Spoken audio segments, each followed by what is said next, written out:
ආයිබෝවන් අද අපි මේ මූලාශ්‍රය දිහා ටිකක් ගෙමුරින් බලමු. මේක දිගහැරෙන්නේ ටිකක් වෙනස් විදිහේ 1990 දශකයක. ඔව් විකල්ප ඉතිහාසයක් වගේ නේද? මිනිස්සුයි රොබෝවරුයි අතර ලොකු යුද්ධයක් ඉවර වෙලා. හරියටම.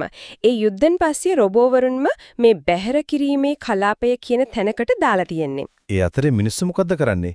එයාලා නියුරෝකාස්ටර් කියන තාක්ෂණයකට ඇබ්බැහි වෙලා. ඔව් සෙන්ට්‍රේ සමාගම එතන්ස්කේට්ගේ සමාගම තමයි මේක හදලා තියෙන්නේ. ඒකෙන් මනස ඩ්‍රෝන් එක්ක සම්බන්ධ කරලා අතත්‍ය ලෞකික ජීවත් වෙනවා වගේ. ඒකෙන් වෙලා තියෙන්නේ මිනිස්සු එකිනෙකාගෙන් වගේම ඇත්ත ලෝකෙනුත් හුඟක් දුරස් වෙලා. ඒක හරිම වැදගත් කාරණයක්. ඇත්තටම මේ වගේ පසුබිමක තමයි අපේ කතාවේ ප්‍රධාන චරිතය මිෂෙල් ග්‍රීන් ඉන්නේ. එයා හිතන් ඉන්නේ එයාගේ පවුල දෙමව්පියෝයි දක්ෂ මල්ලි ක්‍රිස්ටෝෆරුයි යුද්ධ කාලේ කාර් අනතුරකින් නැති වුණා කියලා. ඒක වෙලස් වෙනව නේද?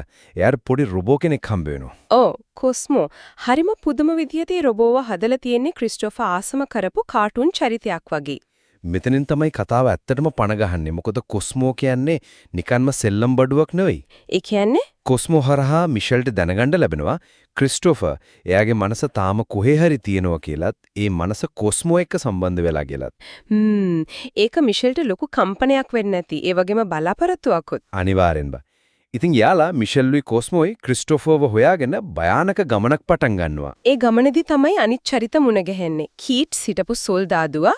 කීට් සහ යාගේ රොබෝ යාළුවා හර්මන්. එයාලත් මේකට එකතු වෙනවා. ඒ වගේම බාධකත් තියෙනවා. අර කර්නල් බ්‍රැඩ්බරි වගේ අය රොබෝවරුන්ට හරිම වෛරයක් සේන කෙනෙක්. යාලගෙන් බේරිලා අන්තිමට කොහොම හරි අර බැහැර කිරීමේ කලාපයට ඇතුල් වෙන්න වෙනවා. ඒක රොබෝවරුන්ගේ තැනක් නේද? එහෙදි මොකද වෙන්නේ? එතනදී තමයි යාලට ඩොක්ටර් ක්ලාක් ඇම්හර්ස්ට් මුණ ගැහෙන්නේ. මේ ඩොක්ටර් තමයි මීට කලින් මිෂෙල්ට කියලා තිබුණේ ක්‍රිස්ටෝෆර් මෙරුණා කියලා. එතකොට තමයි ඇත්තලියට එන්නේ. ඔව්. මෙතන තමයි කතාවේ ගැඹුරම තැන. ඇත්තටම වෙලා තියෙන්නේ අනතුරින් පස්සේ ක්‍රිස්ටෝෆර්ගේ ශරීරය අක්‍රිය වුණාට. කුමා එකක වගේ. ඒ වගේ. ඒත් එයාගේ බුද්ධිය අසාමාන්‍යයි. ඉතින් සෙන්ට්‍රේ සමාගම ඒ කියන්නේ ස්කේට් රහසින් ක්‍රිස්ටෝෆර්ගේ මනස අරගෙන එයාලගේ මුළු නියුරෝකාස්ටර් පද්ධතියම මූලික බලයේ විදිහට පාවිච්චි කරලා. ඒ කියන්නේ මුළු සිස්ටම් එකම දුවන්නේ පොඩි දරුවෙකුගේ මනසින්. හරියටම. මුළු අතත්ය ලෝකෙම රඳා පවතින්නේ ක්‍රිස්ටෝෆර්ගේ මනස මත. ඩොක්ටර් ඇම්හර්ස් තමයි යාට උදව් කරලා තියෙන එකෙන් ටිකක් මිදිලා කොස්මෝ හරහා මිෂෙල්ට පණිවිඩයක් එවන්න. හොඳයි. එතකොට ස්කේට් මේක ආරංචි වුණාම එයා සුම්නින්නේ නේද? කොහෙත්ම නෑ. ස්කේට් ඕන වෙනව කොහොම හරි ක්‍රිස්ටෝෆර්ව ආයමත් සම්පූර්ණයෙන් පාලනයට ගන්න. නැත්නම් එයාගේ මුළු සෙන්ටර් ව්‍යාපාරයම කඩා වැටෙනවා. ඉතින් කතාවේ උච්චතම අවස්ථාව එතන. සටනක්. ඔව් ලොකු සටනක්.